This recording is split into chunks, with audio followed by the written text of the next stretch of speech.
নমস্কার, নন্দিনীর সাতকাহনের আরও একটি নতুন এনার্জেটিক ব্লগে আপনাদের সবাইকে স্বাগত জানাই। আশা করি যে যেখান থেকে আমার ভিডিওটি দেখছেন সবাই সুস্থ এবং ভালো আছেন। আজ অনেক ভোরে ঘুম থেকে উঠেছি, আমার স্নান পুজো সব কমপ্লিট। এখন আগে বসে এক গ্লাস গরম জল খেয়ে নিচ্ছি। গরম জল খেয়ে ঝটপট করে একটু আলু ভেজে নেব। একদিকে কড়াইতে তেল গরম হতে হতে আমি এই ফাঁকে দুটো আলু ভাজার জন্য কেটে নিয়েছি। গতকালের বেশ কিছুটা ভাত রয়েছে, রাতেই জল দিয়ে রেখেছি। তো হাজবেন্ড বলেছিল সকাল সকাল আলু ভেজে নিও, আলু ভাজা দিয়ে পান্তা ভাতটা খেয়ে নেব। সাথে আমার আর মেয়ের ব্রেকফাস্টের জন্য ডিম সিদ্ধ করে নিচ্ছি। তো এই যে আলু ভাজা প্রায় হয়ে গেছে, আর আজকে তো রান্নাবান্না নেই। আর কিছুটা সময় পর রান্নাঘরে টাইলসের ভাইগুলো কাজে চলে আসবে। যাই হোক, হোম ডেলিভারিতে খাবার দেওয়ার কথা বলা আছে, অসুবিধে হবে না। রেগুলারের মতো ঘরের কাজগুলো হয়তো টাইম টু টাইম করতে পারবো না, তাই একটু ভিডিওতে কোথাও হয়তো খামতি থেকে যেতে পারে। যেরকম কাজ করব অবশ্যই সেগুলো শেয়ার করব। তাছাড়া আপনারা কমেন্টসে অনেকেই এটাই লেখেন যে নন্দিনী, তোমার কাজগুলো খুব পরিপাটি, গোছানো, পরিষ্কার।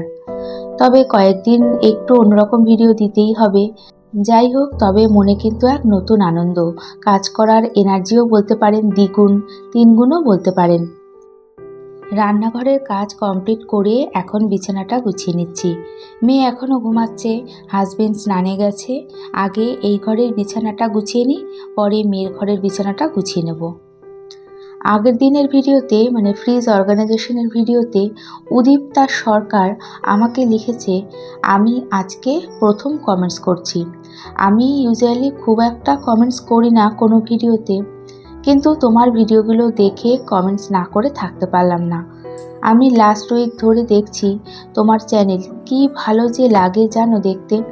ঘরকন্যার কত কিছু ছোট ছোট জিনিস শিখতে পারি, কি সুন্দর নিখুঁত পরিপাটি করে গুছিয়ে কাজ করো, ভীষণ ভালো লাগে।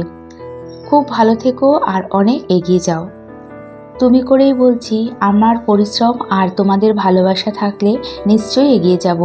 অনেকের থেকে কোথাও একটু আলাদা মনে করে কমেন্টস করার জন্য আমারও অনেক ভালোবাসা নিয়েও ভালো থেকো। এই যে ওয়ালটা দেখাচ্ছি, আশা করি প্রবলেমটা বুঝতে পারছেন। ওয়ালের এই সমস্যার জন্য এখানে পছন্দ মতো টাইলস বসিয়ে দেব। প্লাস্টার উঠিয়ে আবার প্লাস্টার করলে এই প্রবলেমটা আবার দেখা দেবে। এই ড্যাম পড়া বা সিমেন্ট বালি খসে পড়ার প্রবলেমটা অনেকেরই আছে আমাদের ফ্ল্যাটে। যাই হোক, তাই চারিদিকে টাইলস বসানো হবে, সাথে কিছুটা ব্যালকনিতেও বসানো হবে। আর কিচেনটাকে মনের মতো করে তৈরি করার ইচ্ছে আছে। এরই মধ্যে দেখতেই পাচ্ছেন যে ঘরে কাজ শুরু করে দিয়েছে। ওদিকে নিচেও কাউন্টার টপ কাটিং চলছে। চলুন একটু নিচে যাই, দেখে আসি। তো ওই যে দেখতেই পাচ্ছেন সকাল সকাল কাজ শুরু হয়ে গেছে। এদিকে আমার ওপর নিচ করতে করতেই দিন পার হয়ে যাচ্ছে। তো জানেন, প্রথমে এই কাউন্টার টপ চেঞ্জ করার কথা ছিল না। তবে কি জানেন, সিম্পল তৈরি করা একটা ফ্ল্যাট কেনা, কন্ট্রাক্টররা কি আর অত ভালো করে তৈরি করে? কাউন্টার টপে হালকা মতো চিড় ধরেছিল, সাথে ওয়ালের অবস্থা তো দেখালাম। যাই হোক, তো হাজবেন্ডই বলছিল যে কাউন্টার টপটা চেঞ্জ করলে দেখতে ভালো লাগবে। আমি তো একদমই রাজি ছিলাম না, কারণ দেখুন, কিচেন রিনোভেট করতে ওয়ালে টাইলস লাগাতে একটু খরচ তো আছে। তারপর দেখছি বাজেটের বাইরে চলে যাচ্ছে। এক প্রকার হাজবেন্ডের সাথে আমার ঝামেলা অশান্তিও হয়েছে। তবে শেষ পর্যন্ত তার ইচ্ছাতেই কাউন্টার টপ চেঞ্জ করা হচ্ছে, তবে সেটা আমার পছন্দের কালারের। তো যাই হোক, হঠাৎ করে গতকাল ডিসিশন নেওয়া হয়, তারপর দুজনে মিলে দোকানে যাই। দোকানে আমার এই গ্রেশ আর্টলি গ্রিন কালারটাই বেশ পছন্দ হয়, তাই ফাইনালি এই কালারটাই ঠিক করা হয়। কাজ চলছে, তার মধ্যে একটু আগে আবার টাইলসের দোকানে গেছিলাম। ওয়াশ বেসিনের সামনে যে টাইলস লাগানো হচ্ছে সেটার কালারটা চেঞ্জ করার জন্য। এদিকে আগের দিনের ভিডিওতে বৈশালীনাথ দিদিভাই লিখেছে, থ্যাংক ইউ নন্দিনী, তুমি ফ্রিজ ডিপ ক্লিনিং দেখালে, খুব ইউজফুল আজকের ব্লগটা। আর হ্যাঁ, তুমি কেমন আছো? আমি তো বেশ ভালো আছি দিদিভাই, দেখতেই পাচ্ছ। তবে ঘরদোয়ার খুবই অপরিষ্কার এই যা, আর ফ্রিজ ডিপ ক্লিনিং করতে একটু সময় সাপেক্ষ ব্যাপার, তাই একটু দেরি হয়ে গেছে দিদিভাই। ফিরে এসে এই তো ওদিকে হাজবেন্ড নিচে দেখছে আর আমি ঘরে এই যে তদারকিতে ব্যস্ত। তিনজনে দুপুরের খাবারটা ঘরের মধ্যেই করেছি। যা ধুলো ডাস্ট, চারিদিকে নাজেহাল অবস্থা একেবারে। আবার দেখা হচ্ছে প্রায় দুপুর 3:30 নাগাদ। দুপুর 1:30 নাগাদ আমার বাবা এসেছিল, খাওয়া দাওয়া করেই এসেছিল। তারপর একটু গল্প টল্প করে রেস্ট নিয়েছে, 30 মিনিট মতো ঘুমিয়েছে। তারপর বাবাকে একটু লিকার চা করে দিলাম, সাথে আমিও একটু খাচ্ছি। ওই মেয়ের ঘরে ইন্ডাকশান নিয়ে করেছি। ঘরের দরজা বন্ধ করেও মনে হচ্ছে যেন ঘরেও ধুলো আসছে, আটকাতে পারছি না। এরই সাথে ভিডিওটি দেখতে দেখতে কোথাও এতটুকু ভালো লেগে থাকলে একটা ছোট্ট লাইক করে দিতে ভুলবেন না। আর ভিডিওটি কেমন লাগলো কমেন্টসের মাধ্যমে জানিয়ে চ্যানেলটি সাবস্ক্রাইব করেও রাখতে পারেন। আর কাজগুলো যদি আপনি অলরেডি করে থাকেন তাহলে আপনাকে জানাই অসংখ্য ধন্যবাদ। এরই মধ্যে মডুলার কিচেনের কালার চুজ করার জন্য ক্যাটালগটাও চলে এসেছে। এত সুন্দর সুন্দর কালার, কোনটা যে চুজ করি। যাই হোক, সবই পছন্দ হচ্ছে। দেখেই যাচ্ছি তো দেখেই যাচ্ছি। একটু ওই গ্লসি চাইছিলাম, তবে ম্যাট কালারগুলো ভীষণ আইসুদিং। সত্যি খুব ডিফিকাল্ট চুজ করাটা। তারপর হাজব্যান্ডকেও ডাকলাম যে দেখো। সে তো জাস্ট দেখলো আর বলল তোমার আর সোনার পছন্দেই করো। আপনাদের সাথেও একটু শেয়ার করলাম। সবই ভালো, এরই সাথে উডেন কালারগুলো দুর্দান্ত লাগছিল। যাই হোক, দেখুন এগুলো তো আর শাড়ি চুড়িদার বা কোনো খাবার না যে ইচ্ছে হলো চেঞ্জ করলাম বা পরলাম না অথবা খেলাম না। বলতে পারেন সারা জীবনের জন্য তৈরি করা হচ্ছে।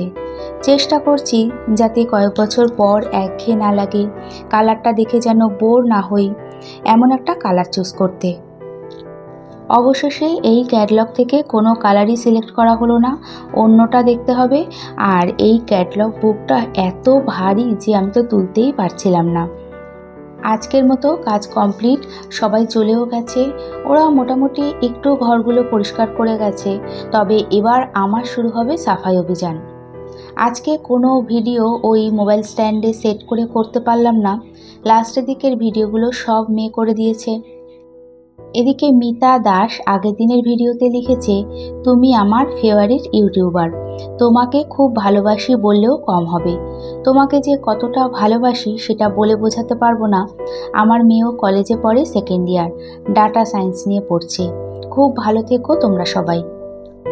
আমার এই ইউটিউব জার্নিতে কতটা এগিয়ে যেতে পারবো জানি না, তবে তোমার মতো আমার অনেক বন্ধু দিদিভাই আবার অনেক কাকিমারাও আছে যারা আমার ভিডিও দেখে এবং কমেন্টসের মাধ্যমে এত ভালোবাসা দেয় কি বলবো। কমেন্টসগুলো পড়ে মনের জোর অনেক বেড়ে যায়। Thank you. আমি চেষ্টা করব আমার বেস্টটাই দেওয়ার। আর তোমার মেয়ের জন্য রইল আমার অনেক ভালোবাসা। ভালো থেকো। ডাইনিং রুম আর রান্নাঘর বাদে বাকি 3 ঘরের দরজা সবসময় আটকানোই ছিল। আগে ডাইনিং রুমটা পরিষ্কার করে নিচ্ছি, পরে ওগুলো মুছে নেব। সাথে অবশ্য হাজবেন্ড মেয়েও পরিষ্কারের কাজে হাত লাগিয়েছিল। ভেজা ওয়াইপ দিয়ে যেখানে যতটা পারছি পরিষ্কার করব। জলের বোতলগুলো ফাঁকা হয়ে গেছিলো, আগে জলও ভরে রাখলাম। সবে তো একদিন পার হলো, এখনও 7-8 দিন তো লাগবেই। কিভাবে আমি আমার মনের মতো করে কিচেনের সব কিছু ডিজাইন করেছি, মানে করতে বলেছি, তার মাপ থেকে কি কোয়ালিটির জিনিস ব্যবহার করেছি, সব কিছুই আস্তে আস্তে শেয়ার করব। ফ্রিজ এবং ওয়াশিং মেশিন এখানে রাখি, তার পিছনের ওয়ালটাতেও এই যে টাইলস বসিয়েছে, সেই একই প্রবলেম ছিল। অনেক আগেই কিচেন বা রান্নাঘর সাজানোর ইচ্ছে ছিল, তো চাইছিলাম ভালো মেটেরিয়ালস দিয়ে করতে। যে কোনো কাজ দেরি হোক তবু যেন ভালো হয়, এটাই তো আমরা সবাই চাই, তাই না? রান্নাঘর বাদে বাকি সমস্ত জায়গা যতটা ভালো করে ওই 3-4 বার করে মুছে নেওয়া যায় মুছে নিয়েছি। টাইল সিমেন্টের কাজ হলে না ওই 4-5 বার করে মুছে নেওয়াটাই ভালো ঝাড় দেওয়ার থেকে। তো দেখতেই পাচ্ছেন সব মুছে নেওয়ার পর বেশ চকচক করছে। ঘরগুলো সব ভালো করে মুছে নিয়ে ফ্রিজ ওয়াশিং মেশিন সব জায়গা মতো সেট করে রাখবো।